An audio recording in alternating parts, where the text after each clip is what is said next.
Back at Radio Row ahead of Super Bowl 56 here in Los Angeles.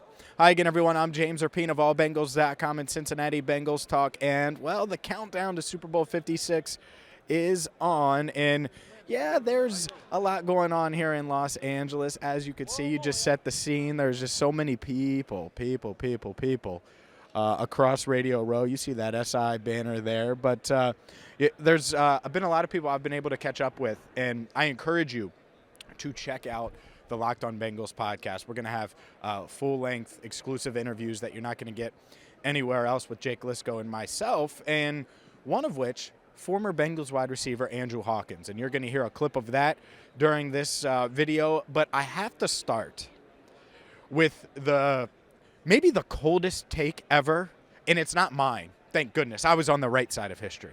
But former NFL general manager Mike Tannenbaum was not. And I was critical of him in the moment before the draft I think it was in March, when he was pretty adamant that the Bengals should take Penei Sewell and not Jamar Chase because they needed to protect Joe Burrow. And just to refresh your memory, because I did a commentary on it, but just to refresh your memory, here's what he said. If the Cincinnati Bengals don't draft an offensive tackle, they should be disbanded and revoked from the NFL. Last year, this is remarkable, guys, Joe Burrow threw the ball 450 times in 10 games.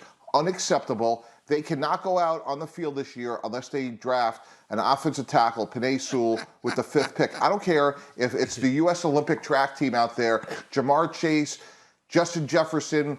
If they trade for him, I don't care. They got to keep this guy upright and healthy. It was irresponsible what they did last year. They should have been more two-back. Offensive sets, 2 tight ends. They should have protected Joe Burrow. It was irresponsible, and it bothers me when people say, oh, just get him another weapon. Oh, how many games would he play this year? He played 10 last year. You want him playing 6 or 4? So when Mo Egger said they can't make a mistake, yeah, Mo, you made a mistake because you picked the wrong guy. And I did a whole video on that, and it was one of those things where, look, he's given his take and his opinion, and that's fine. Well, I actually had the chance to catch up with Tannenbaum earlier this week and ask him about it. And no, I'm not going to be mean. I'm not going to say, all right, thanks for taking time, Mike. Guess what? You were dead wrong about you. He knows that. He probably gets that from a lot of angles. But I did ask him about Jamar Chase. And, well, he was complimentary, but he didn't have a lot to say. Here's what Tannenbaum said when just a snippet of our conversation. Specifically with Super Bowl 56, we know about the offensive line issues. Can these skill players help Burrow overcome that weakness, you think, against the Rams? It's going to be, they're going to have to run the ball a little bit, and they're going to have to get the ball out of his hands because he's not going to get sacked 9 times in that stadium on Sunday and win the game. Yeah. So, and that Rams front is just as good as Tennessee's front. If you're the Rams, do you put Jalen Ramsey on Jamar Chase one-on-one? Do you have him shadow? I know he hasn't been shadowing, but that's been a topic over the past week and a half. Yeah, I would take a page out of Coach Belichick's book. I would put Jalen Ramsey one-on-one with T. Higgins and then double Jamar Chase when he gets off the bus. Gotcha. And what have you thought about Jamar Chase? Because I was high on Chase pre-draft, but I don't think I could have predicted, anybody could have predicted, 81 receptions, 1,455 yards, the rookie record for postseason yards. What have you thought about his rookie year? He's been amazing, phenomenal, whatever adjective fill in the blank that you like to use there. Do you think he best rookie receiver ever? You think it's Randy Moss? I mean, that's been a debate. I know Moss came on, made a lot of noise early. Jamar Chase is going to have a great career, and obviously his connection with Burrow is just going to make it grow and keep getting better and better. Hey, at least we were on the right side of history here on Cincinnati Bengals Talk, right? At least we understood what Jamar Chase could do. And look, he's in the take business. Understand it. I get stuff wrong. He gets stuff wrong. It is what it is. But I thought that was a fun little snippet. The entire thing will be posted on the Locked On Bengals podcast. Now let's get to one of my favorites, because Andrew Hawkins, one of my favorite former Bengals. He played for the Bengals. He played for the Browns. He had a little stint with the Patriots, and he's a star in the media. His post-NFL career has been awesome. You can catch him on NFL Network, and he's one of my good friends. I've known him for a decade now, and it's crazy to see his rise. And, again, this entire thing will be posted on the Locked On Bengals podcast. But really, really excited to catch up with Andrew Hawkins, who grew up a Bengals fan, ended up playing for the Bengals, and this was fun to catch up with number 16. Let's start with this. how the hell did the Bengals get here? That was the first thing you said. Can you believe they're here? They're here. They're playing in the Super Bowl. It's wild, man. It's exciting. I don't think anybody, even if, like, again, we know how good Joe Burrow is. We know how good this team is, this young nucleus. Even the biggest Bengals supporter, I can't say that they confidently felt like the Bengals would be here this soon, right now in this moment. So, I mean, it's awesome, man. It's cool even just walking by the NFL shop and seeing all the Bengals gear and just the LA streets lined with Cincinnati and it's just wild, man. It is. It's wild. Did you ever envision? I mean, I imagine you did, but did you ever envision that? Because you grew up a Bengals fan because of your brother. Yep. You played for the Bengals when they were going to the playoffs. And they were good. Did you ever imagine going to the Super Bowl as a member of the Bengals? I mean, I don't know if I ever thought that big, to be honest. I mean, because I was a Bengals fan as a kid when we were doing 2-win, 3-win seasons. Yeah. The playoffs was like a Super Bowl to me. Yeah. Like getting to play for the Bengals in a playoff game was like, yeah, I'm good. I don't care what happens after this. That's a dream come true because I remember praying for winning seasons for Cincinnati, you know? And so to see them where they are now, I don't know if my mind, even as a player, was like, this is a real possibility. It was like always step one, let's get to the playoffs. And we got there and it was like, oh, well, let's try to get a win, right? And so I think that even them busting through, if they only won one game this season with this team, it would have been a massive success for the franchise. If they would have just beat Tennessee, oh my gosh, can you imagine?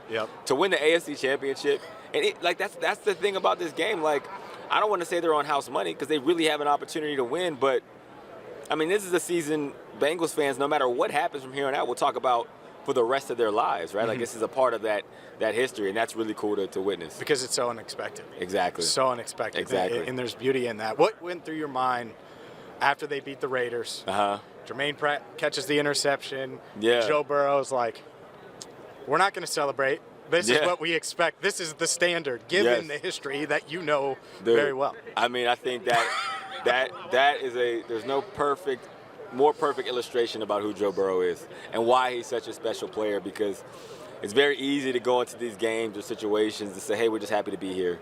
We're going to give it our best and see what happens. No, like Joe Burrow, he's that confident. He really is that kind of guy. Like, even, I interviewed him at the Combine before he was drafted, and I remember meeting him, and I interviewed all the quarterbacks, and he stuck out like even from all the pack, just his confidence, you feel it. And it's not a fake bravado. It's not trying to convince you he's confident. You can just see, like, he knows his place in the world. And, it's like you could tell his parents did a great job of putting him. He has a confidence that is even uncommon just by human standards, not even as NFL players.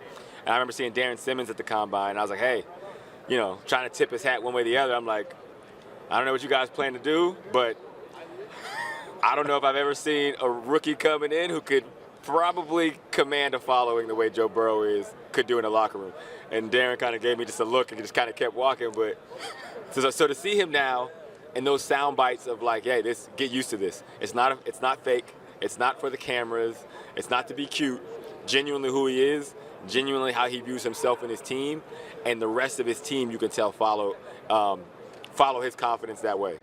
He's just the best, isn't he? I mean, I love chopping it up with Andrew Hawkins. He's and he, like you said, he thinks they have a chance, and I think they have a chance, and that's the exciting part. Where as you watch this, about 72 hours away from the big game, Thursday afternoon, Radio Row. It's exciting, but look, right there, Super Bowl 56. The Bengals have a chance, and I think they have more than a puncher's chance to get it done. That being said, one other note just observation. I've been in downtown LA now for 4 days. And I've bounced around the city. I have some friends here, so I bounced around Los Angeles. Guess how much Rams gear I'm seeing? 0. It's wild to me. Wild. And I get it. They moved and then they came back, and there's a lot of Raiders fans and fans of other teams and all of that. But you look on any street corner in Cincinnati, and there's these pop-up shops with T-shirts and different things. It's Bengals-centric. So that alone it's going to mean more for Cincinnati, and I'm going to have more on that. But this means more for Cincinnati. This means more for Bengals fans. And so the more I'm here, the vibe I'm getting, everything that I'm taking in, it's like, man, hopefully this crew can get it done. But before we go, I do have to tell you about mybookie.ag, because the big game is almost here, and you can wager right now and get free money while you do it. You go to mybookie.ag, use promo code BengalsTalk. You're going to double that first deposit, a 100% deposit match from mybookie.ag. So don't delay. Get there right now and make sure you use promo code BengalsTalk. And you can wager on all the different prop bets. Maybe you like Jamar Chase going off. Maybe you think it's going to be Joe Burrow going off. You could do that as well. Or maybe you just don't like the spread, which last I checked was 4.5. Some books had it at 4. MyBookie.ag is the place to go. I've used them. You should too. Use promo code BengalsTalk for a 100% deposit match. Free money up to $1,000 ahead of the big game. And, man, I can't wait. Can't wait for it. I'm excited for it. Hopefully. Hopefully. I know you're excited for it. So buckle up. We still have a ton coming from Radio Row, a ton of interviews, a ton of stuff your way. So there's 3 ways that you should be monitoring and following throughout the week, throughout the weekend. AllBengals.com, the Locked On Bengals podcast, and right here on Cincinnati Bengals Talk. For our editor, Andrew Fox Miller, I'm James Rapine, signing off for now right here from Radio Row in Los Angeles. Thank you so much for watching Cincinnati Bengals Talk.